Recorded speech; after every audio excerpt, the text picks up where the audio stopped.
والصلاة والسلام على رسول الله وعلى آله وصحبه أجمعين وعلى كل من تبعهم بإحسان إلى يوم الدين. أما بعد، بہت ساری چیزیں کائنات کے اندر اصول کی حیثیت رکھتی ہیں، اور کائنات کے کچھ اصول ایسے ہیں جو وقت کے گزرنے کے ساتھ تبدیل نہیں ہوتے.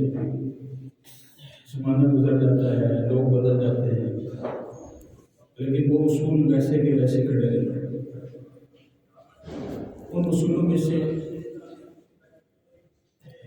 ایک سب سے بڑا اصول یہ ہے کہ انسان کوئی بھی کام جو کرتا ہے اس کے پیچھے ایک محرک ہوتا ہے، اور یہ محرک دو قسم کا ہوتا ہے. یا اس کو کسی چیز کا خوف ہوتا ہے، یا اس کو کسی چیز کا شوق ہوتا ہے. یہ دو چیزیں کسی بھی انسان کے کسی بھی کام کے اندر محرک کر دیتا ہے. آپ دنیا کا کام لے لیں، آخرت کا کام لے لیں، اور کسی بھی کیٹیگری کے انسان کو لے لیں، یا وہ کسی خوف سے کام کر رہا ہوتا ہے، اس کے پیچھے خوف ہوتا ہے، یا اس کے پیچھے کسی چیز کا شوق ہوتا ہے. اللہ تعالیٰ نے دونوں طریقے قرآن پاک کے اندر استعمال کیا. خوف کا راستہ بھی دکھایا ہے اور شوق بھی دکھایا. خوف کس چیز کا دلایا ہے؟ جہنم کا خوف ہے، اور شوق جنت کا دلایا ہے.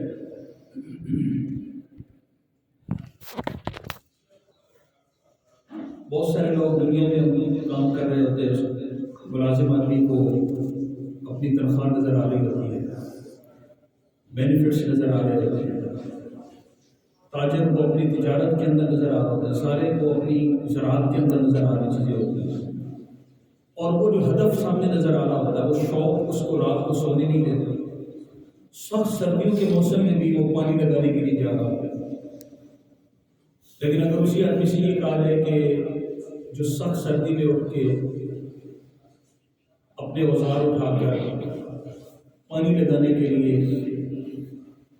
اپنے گھر سے نکل پڑا ہے، اس کو کہا دو فرض بھی پڑے گا، اس کے لیے 2 رکعت نماز کا پڑھنا مشکل ہے کام پانی لگانے کی بنسبت. حالانکہ پانی لگانا زیادہ مشکل کام ہے، لیکن جو کہ اس کو شوق ہے کہ یہ کروں گا تو آگے سے ریوارڈ ملے گا، آگے سے مجھے تنخواہ ملے گی، مجھے یہ کام ملے گا، اور نماز پڑھنے کے اوپر کیا ملے گا اس کو کسی نے بتایا نہیں، یا نماز چھوڑنے پر کتنا بڑا نقصان ہوگا یہ اس نے وہ مجلس اٹینڈ نہیں کی جہاں اس طرح کے تذکرے ہوتے ہیں. تو جس چیز کا خوف اور شوق ختم ہو جائے اس چیز کا عمل بھی انسان سے زندگی سے آہستہ آہستہ ختم ہونا شروع ہوتا ہے. گزشتہ جمعے اور بلکہ گزشتہ سے پیوستہ بھی اسی ایک خاص موضوع پہ بات چل رہی ہے کہ ہم اپنی اولاد کی تربیت کریں، اپنے گھر کے افراد کو دین پر لانے کی کوشش کریں. زمانہ بڑی تیزی سے بدل رہا ہے، اور سیلاب ہے گناہوں کا کہ جس کے اندر انسان بہتا چلا جاتا ہے. نئی نسل ہمارے ہاتھوں کے اندر پروان چڑھ رہی ہے، ہمارے گھر میں ہونے کے باوجود وہ ہماری نہیں ہے، ذہنی طور پر وہ کسی اور کی ہے. تو جو چیز آج کل ڈیجیٹل زمانے کے اندر جتنا زیادہ اپنے گھر والوں کے دین کی فکر انسان کرے گا اتنا زیادہ اللہ تعالیٰ اس کو آخرت کے اندر بہت بدلاتا ہے.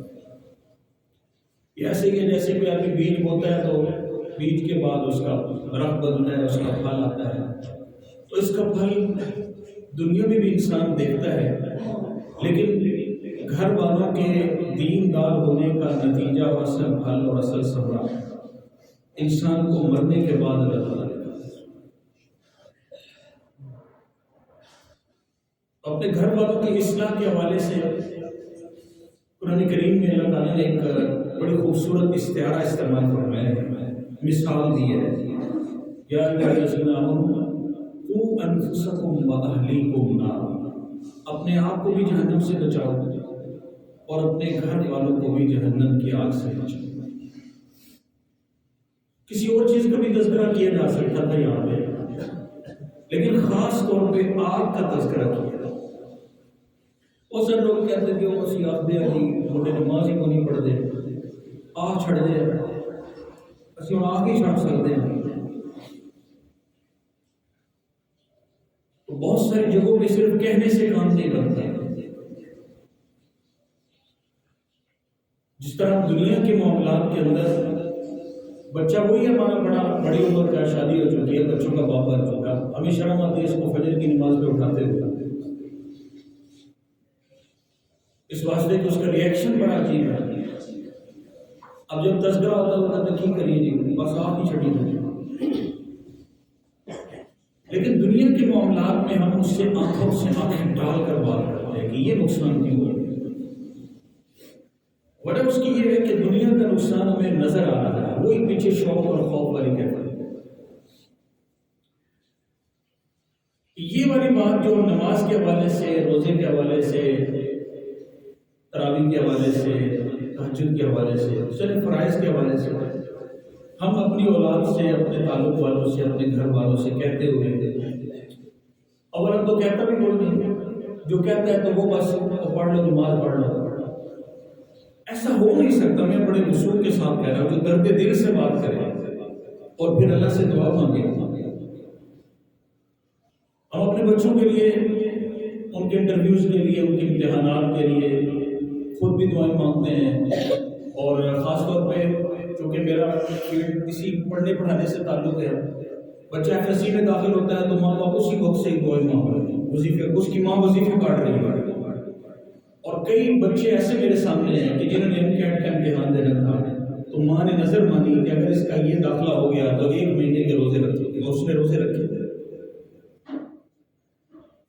لیکن وہ بچہ اس کی جو اس کا اخلاقی حوالے سے، اس کی روحانی اعتبار سے ہمیں شاید اس کا اتنی فکر نہیں ہے جتنی اس کی ظاہری اعتبار سے ہم فکر کا مظاہرہ کرتے ہیں۔ تو اس کی روحانی اعتبار سے فکر کی کیا ترتیب ہے؟ سب سے پہلا سٹیپ تو ہے ہی نماز۔ تو سب سے پہلا سٹیپ تو نماز ہے۔ لیکن یہ تذکرے کہاں سے ہے؟ یہ شوق کہاں سے ہے؟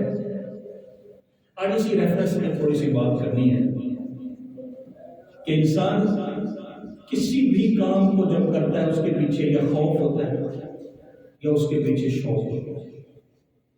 آج خوف کے حوالے سے بات کرتے ہیں، اور اسی خوف کا مظاہرہ اس آیت کے اندر فرمایا جا رہا ہے کہ یا ایھا الذین آمنوا قوا انفسکم واہلیکم نارا، اپنے بچوں کو، اپنے گھر والوں کو، اپنے ہم جولیوں کو، اپنے دوستوں کو، اپنے ڈرائیوروں کو، اپنے کچن میں کام کرنے والوں کو۔ لیکن مومن انسان کی مثال ایک خوبصورت ایک خوشبو کے ساتھ دی جا سکتی ہے کہ جہاں سے گزرتا ہے وہاں اس کی خوشبو کے نظارے انسان محسوس کرتا ہے۔ اچھے انداز کے ساتھ اس کے گھر والے، اس کے بچے، اس سب کو بتاؤ کہ یہ اس چیز کو محسوس کرتے ہیں۔ کسی کو شوگر ہو جاتی ہے، شوگر کے پیشنٹ کے بارے میں اس کے گھر والے جانتے ہیں کہ یہ چائے پیتا ہے، اس کے دوست احباب پیتے کہتے ہیں کہ یہ چائے پیتا ہے، اس کے مزاج سے سارے واقف ہو جاتے ہیں۔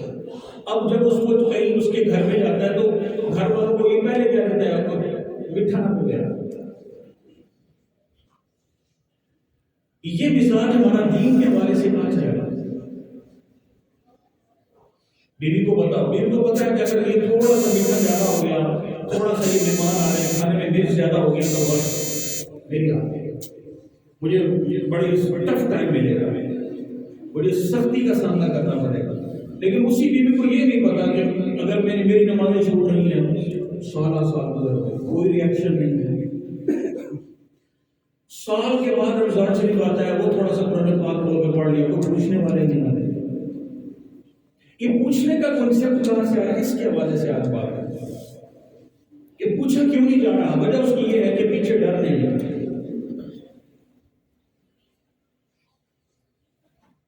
اللہ تعالیٰ نے 3 طرح کے جہان بنائے۔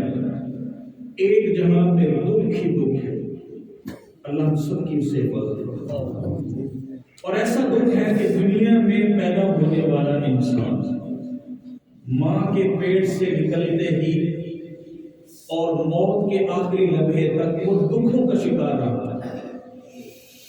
اس کے سارے دکھ جہنم کی آگ کے ایک جھونکے کے برابر بھی نہیں ہے۔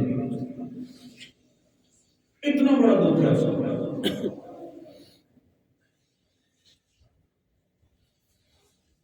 اتنی زیادہ تکلیفیں، اتنی زیادہ پریشانیاں، اتنے زیادہ دکھ جہنمی کو جہنم کے اندر سہنے پڑیں گے۔ دنیا والا انسان اس کو سمجھ بھی نہیں سکتا۔ وجہ اس کی یہ ہے کہ دنیا میں انسان عمر قید کی سزا کسی کو، تو یہاں پہ بچنے کا ایک سہارا ہے، موت آ جاتا ہے۔ ایک آدمی بیماری کی زندگی گزار رہا ہے،